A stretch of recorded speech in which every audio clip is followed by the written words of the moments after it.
পাল্টাপাল্টি হামলায় তুঙ্গে ইরান ইসরায়েল সংঘাত। বৃহস্পতিবার সকালেও ইরানের মিসাইল হামলায় কেঁপে ওঠে তেল আবিবের প্রাণকেন্দ্র। দফায় দফায় চালানো হামলায় রামাতগানের হাসপাতাল, শপিং মল ও স্টক এক্সচেঞ্জ ভবন ক্ষতিগ্রস্ত হয়। হামলায় বেশ কয়েকজন হতাহতের খবরও পাওয়া গেছে। তেহরানের দাবি, ক্ষেপণাস্ত্রগুলো ইসরায়েলের আকাশ প্রতিরক্ষা ব্যবস্থা ভেদ করে সফলভাবে আঘাত হেনেছে।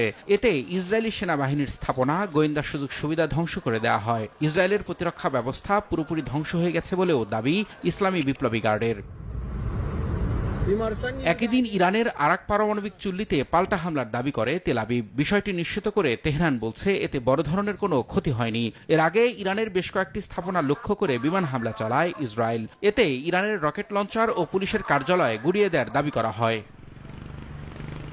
আগামী কয়েকদিনের মধ্যে ইরানে সম্ভাব্য হামলার জন্য যুক্তরাষ্ট্র প্রস্তুতি নিচ্ছে বলে দাবি করেছে মার্কিন সংবাদ মাধ্যম ব্লুমবার্গ। বুধবার এক প্রতিবেদনে বলা হয়, সপ্তাহের শেষ দিকে সম্ভাব্য হামলার বিষয়ে সংশ্লিষ্ট কর্মকর্তারা ইঙ্গিত করেছেন। তবে পুরো বিষয়টি এখনও বিবেচনাধীন আছে এবং পরিস্থিতি যাচাই করে চূড়ান্ত সিদ্ধান্ত নেওয়া হবে। এসএমসি উৎসালাই এলো আরো উন্নত নতুন প্যাকে, জীবন বাঁচায়, জীবনকে এগিয়ে নিয়ে যায়।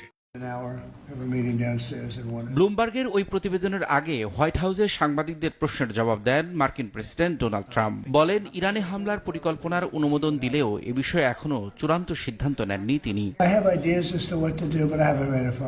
কি করব সে সম্পর্কে আমার কিছু ধারণা আছে, কিন্তু আমি এখনো চূড়ান্ত সিদ্ধান্ত নেইনি। ইরান কোনোভাবেই পারমাণবিক অস্ত্র পেতে পারে না। ধ্বংসযজ্ঞ অনেক বেশি হবে এবং তারা সেটা ব্যবহার করবে। আমার দৃষ্টিতে ব্যাপারটা খুবই সহজ, তারা পারমাণবিক অস্ত্র পেতে পারে না।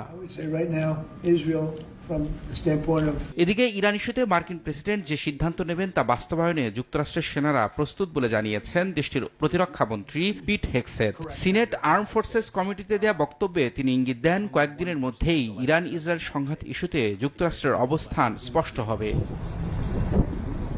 ইরানি কর্মকর্তারা হোয়াইট হাউসে বৈঠকের জন্য অনুরোধ জানিয়েছে বলেও দাবি করেছেন মার্কিন প্রেসিডেন্ট ডোনাল্ড ট্রাম্প। তবে তার এমন মন্তব্য প্রত্যাখ্যান করেছে জাতিসংঘে ইরানের মিশন। এক বিবৃতিতে ট্রাম্পের এই দাবিকে মিথ্যা বলে আখ্যা দেন তারা।